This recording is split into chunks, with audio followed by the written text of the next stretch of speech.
So would you guys join me in saying this affirmation? I'm going to have to look at it myself because I didn't write it. You ready? I open my mind to the indwelling light of spiritual joy, and my life is uplifted. I open my mind to the indwelling light of spiritual joy, and my life is uplifted. You know, I'm going to talk about that song, Joy to the World. That's why she sang that this morning. I'll tell you a little bit more about that in a second. But it's funny to me that this is the affirmation that I didn't write. When I first started doing this talk, this will be like the fourth time I've done a talk on that song, Joy to the World. But let me tell you, you're going to get something new and different. In the old days, I called it 3 Steps to Spiritual Joy. But I've changed my talk now because change happens, right? And so the subtitle of my talk today is Unleash Your Soul. Unleash your soul. Jesus said in the Gospel of Thomas, if you bring forth what is within you, what you bring forth will save you. If you do not bring forth what is within you, what you do not bring forth will kill you. So what we're going to do this morning is we're going to do a little metaphysical interpretation of that song, Joy to the World. How many of y'all know about metaphysical interpretation? A little less than half. So let me explain. So metaphysical interpretation, that word metaphysical just means transcendent, beyond, deeper than, maybe. You might think of it as being spiritual or archetypal, somehow connecting with that deeper part of you. You know, when I was in ministerial school, we were taught, and one of the things I love about Unity is that we were taught to metaphysically interpret Bible stories. And once you start doing that, once you start metaphysically interpreting those Bible stories instead of reading them as though they're literal, factual truth, you start getting, hey, this is kind of different. There really is maybe something here that's worth reading and understanding because there's a spiritual message there. But you have to sort of know how to find it, right? So metaphysical interpretation, from my standpoint, the way we were taught in ministerial school is you really start reading the words, especially the names and the places and the times and all these different pieces of the stories as symbols. You might even think about it like if you ever do dream work and you're looking for, what does this dream mean? You can do the same thing with Bible stories. Turns out you can do the same thing with songs. I didn't know that back when I was in ministerial school. But our minds really, especially at the subconscious and unconscious level, think in terms of symbols, not so much words. Although the truth is words are just symbols too, right? So if you want to metaphysically interpret something, what you can do is, the most important thing is to know what that symbol means to you, right? Because it might mean something to you that it doesn't mean to someone else. And as I said before, my own interpretation of this song has changed over time. So I think as we grow and as we change, sometimes our own interpretations of these symbols may change. They can grow and change too. Some good places to start, you know, Charles Fillmore, the co-founder of Unity, there is a metaphysical Bible dictionary. I bet you they have it in the library here if you don't have it. But you want to go looking for spiritual meanings, that's a good place to start. For names and places, there's also a book called The Revealing Word that you can get. And now that we have access to the internet, of course, you can always look up symbols online for, you know, what do they mean in dreams? Look up dream dictionaries and find what symbols mean there. Also totems, animal totems, things like that can give you a hint. Because the truth is, we all evolved. We come from the same basic source somewhere back down the line, right? And so our minds are a product of this long-term evolution, and we are inheritors as human beings of the consciousness of the past, even if we're growing beyond it today. And hopefully we are. But that's what you can do is start to learn how to metaphysically interpret things, and it will start to have a deeper spiritual meaning. When I was in ministerial school, I talked to one of my teachers, and I said, I could tell I'd already started doing it a little bit before I went, metaphysically interpreting Bible stories, and I was always amazed at the stories, just at what they meant. One of the best one, the one I started on, was with Reverend Karen Tudor from New Braunfels, and she taught us to metaphysically interpret the story of Jesus and the woman at the well. And it is an amazing story at a spiritual level. But I asked one of my ministerial school teachers, I said, why does this work? This doesn't make any sense. I don't get how this works.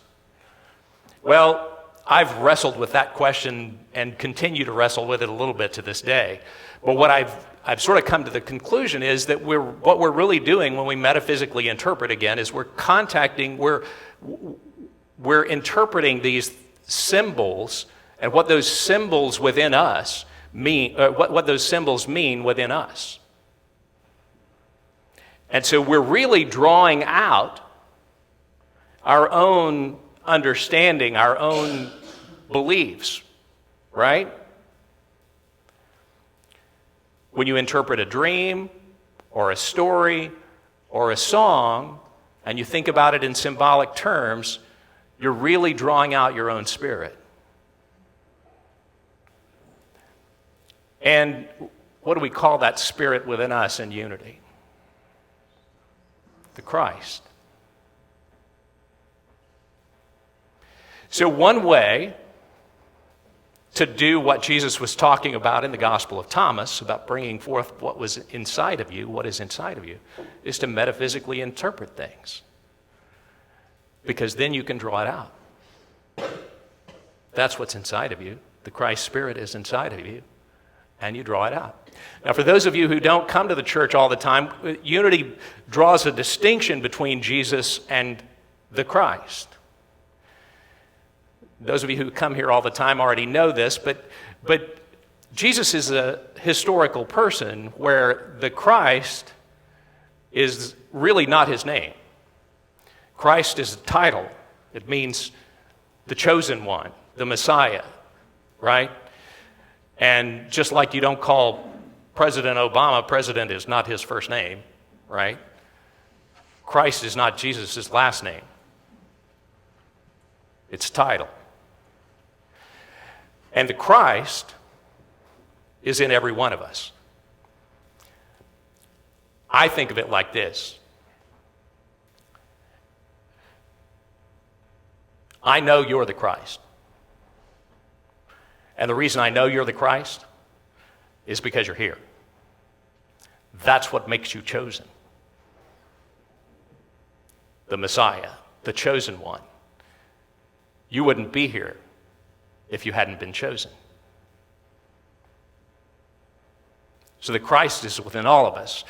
And the Christ potential is something that can change over time. It's really about drawing forth that which is within you, like Jesus said in the Gospel of Thomas again, right? And bringing that out into the world. And that can change over time. Right? It's basically, you might think of it as living up to your full potential. Just living up to your full potential.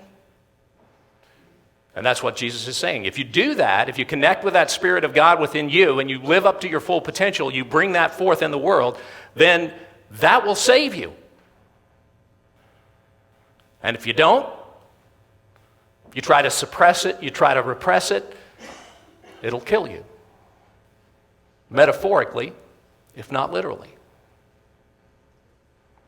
And we know today, right, that when we try to suppress, repress our emotions and what means something to us, that can actually really have physical effects on us. So, one of the things that I also love about, Unity's history, Charles Fillmore, one of the co-founders of Unity, I have to tell you, I have to read this to you because it's just great. He thought he was going to live forever. I don't know if y'all know that. But he had decided that there was a way that if he brought forth his full potential, and that this was true for all of humanity, that you could defeat death. Paul said something about death being the last enemy to be overcome. And so Charles Fillmore thought that was his goal. And for his time period, he lived a long time. He was, as I recall, in his 90s when he died in the 1940s. So for that time period, he lived a long time. Well, in the story of Unity, it tells about when he was dying. And when he was, I don't know if he was in a hospital or if he was just in his bed, but he began, it became obvious that he was dying. And the story says, once he asked a friend who came into his room, "Do you know what the most important words in the world are?" The friend shook her head. "No, Mr. Fillmore, I don't," she replied.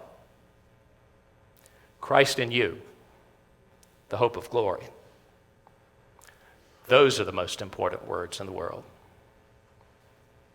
He lay silent for a moment, and then he repeated, "Christ in you, the hope of glory."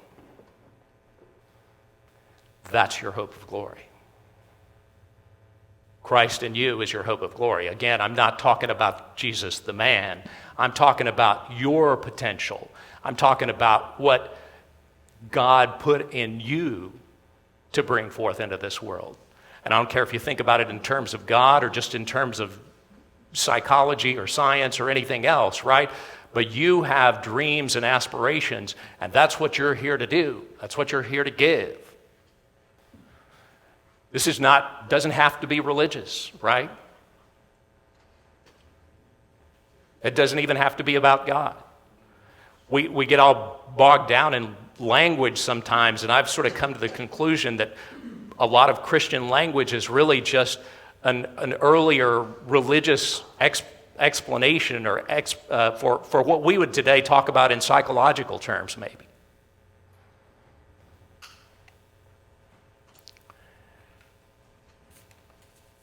So, joy to the world. Jeremiah was a bullfrog.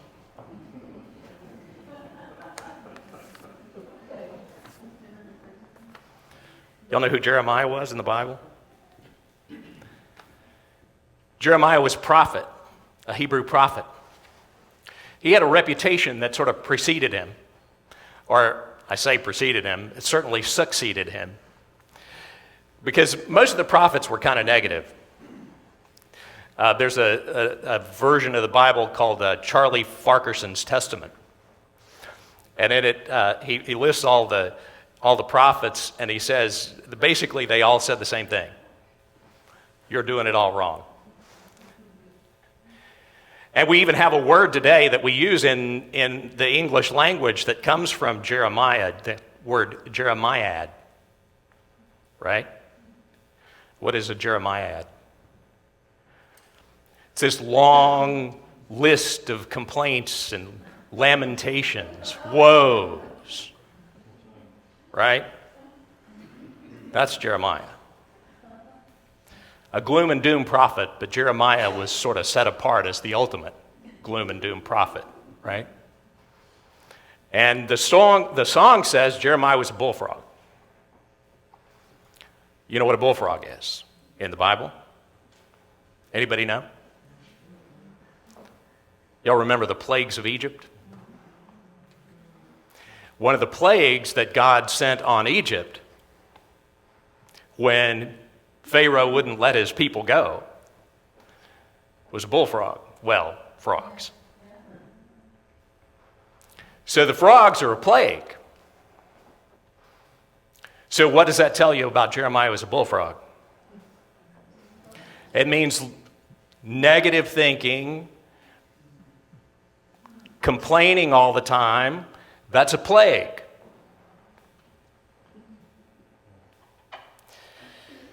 But then the story says, what does it say after that? Jeremiah was a bullfrog, was a good friend of mine. Who's talking? Who's talking? Christ in me. Christ in me is talking.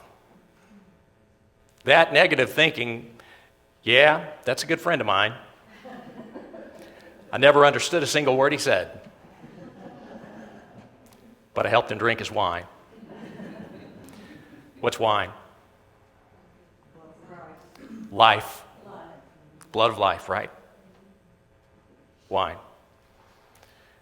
I helped him drink his wine. Christ lives with that Jeremiah in you all day, every day. The Christ knows better, doesn't understand it. I hear you, but I don't understand you. You've got a mighty fine life. Because he always had some mighty fine wine.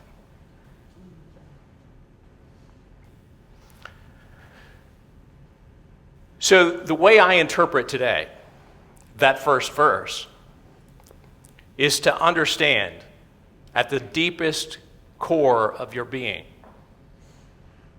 that life, however good or however bad it is for you, is a blessing. That just your mere existence is a blessing. The opportunity to experience life in all its glory, good, bad, indifferent, doesn't matter.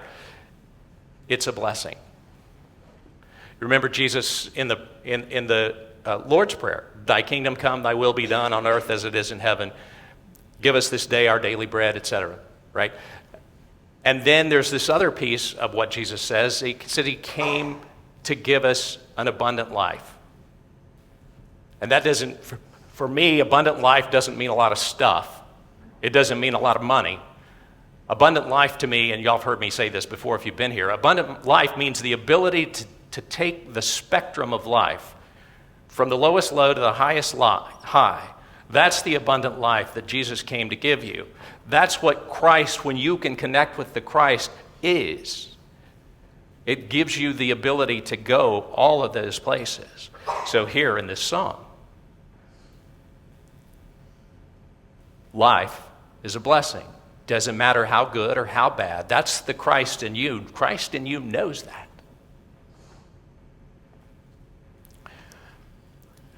If I were the king of the world, I'll tell you what I'd do. I'd throw away the cars and the bars and the wars and make sweet love to you. The king represents your will. So Christ is saying, Christ in you is saying, if I were your will, right? If I were your will instead of your ego, here's what I'd do. I'd throw away the cars. For me, cars represent materiality. It's sort of those places where we try to keep up with the Joneses, right? We think we don't have enough. We don't get enough. We always want more. Throw away the cars. And the bars. What are the bars? Places we drown our sorrows, our pity parties, our times that we feel bad, feel sorry for ourselves. Throw those away. That's what Christ in you wants you to do. And the wars. When you beat yourself up. When you have those warring thoughts going on in your mind. Give it over to your Christ consciousness instead of your ego consciousness. The ego consciousness is all caught up in this world, right? The physical manifest world. No. Throw all that stuff away. That's when Christ will make sweet love to you.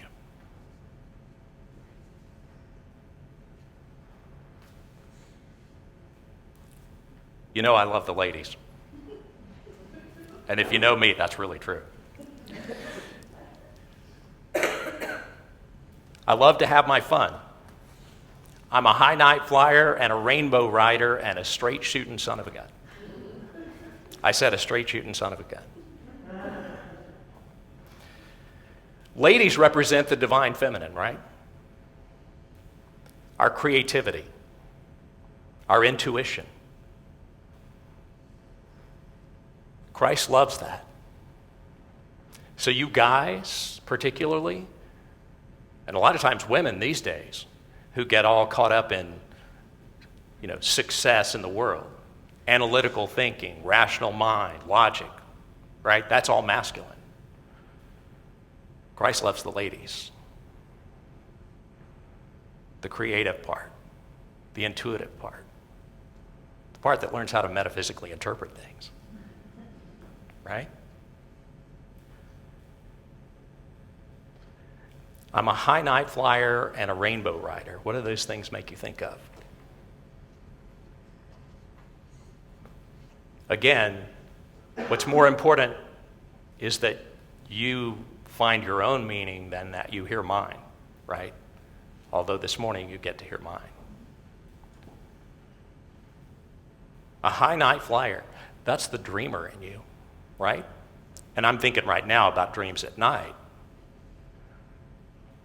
If you don't pay attention to your dreams, if you don't understand those dreams, that'd be a good place to start too. Because Christ is a high night flyer. Gives you your dreams. Your nighttime dreams. And he's a rainbow rider, which means he takes his dreams, your dreams, and chases the rainbow, right? What's at the end of the rainbow? Pot of gold, right?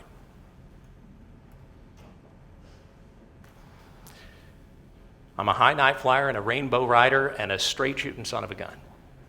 What does that mean? One word. Authentic. True to yourself.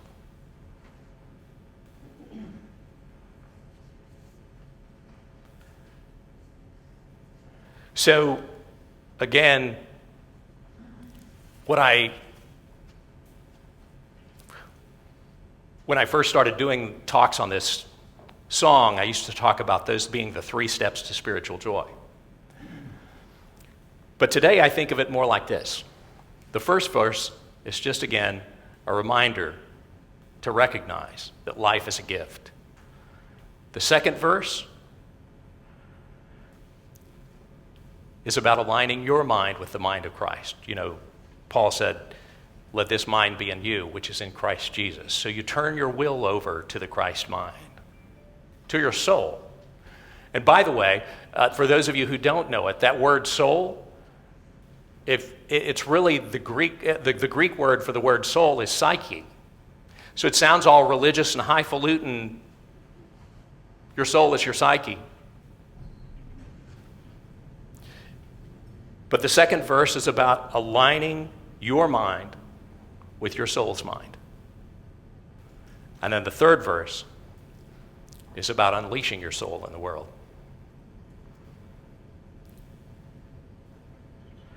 It's about embodying your soul. Think about that. It's about becoming, in physical expression, your soul.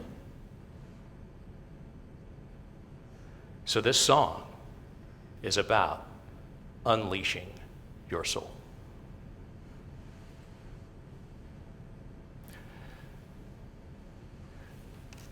Joy to the world,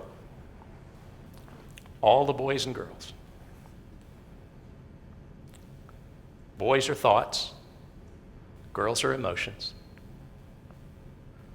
Joy to the world, all the boys and girls.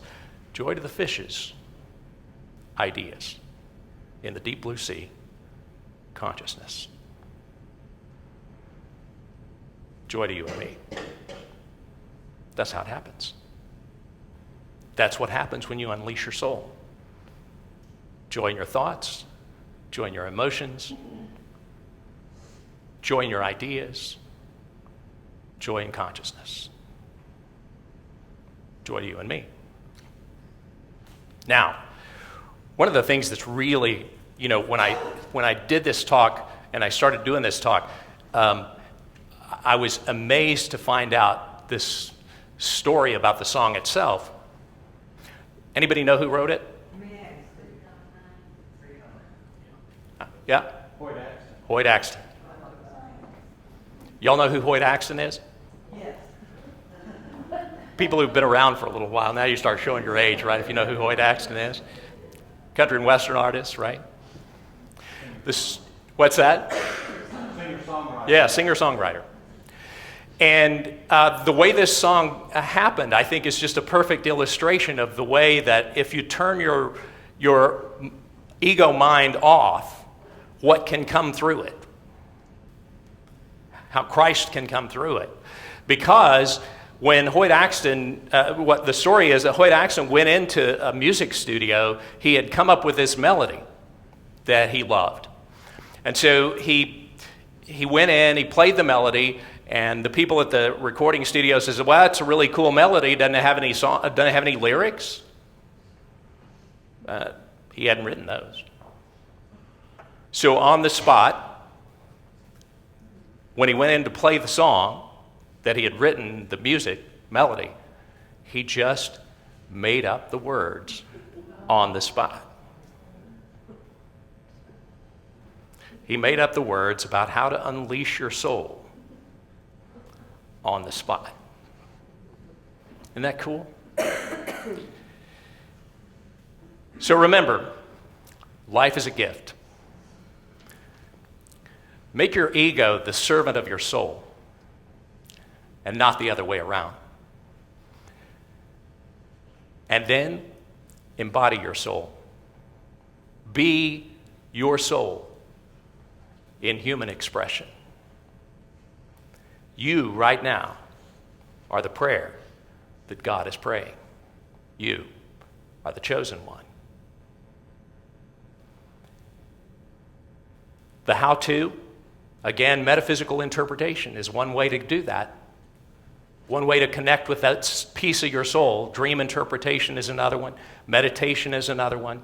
But paying attention to those deeper urges from within will allow you to start connecting with that deeper part of yourself, to learn what it is and what it's about. And be careful, too, don't judge yourself for where you are today.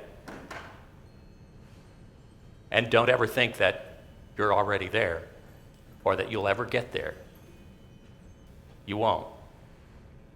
You'll just keep getting there over and over and over again, because that's the way it works. God bless you. Amazing grace, how sweet the sound that saved a soul like me. I once was lost, but now am found. Was blind, but now I see. 'Twas grace that taught my soul to sing, that grace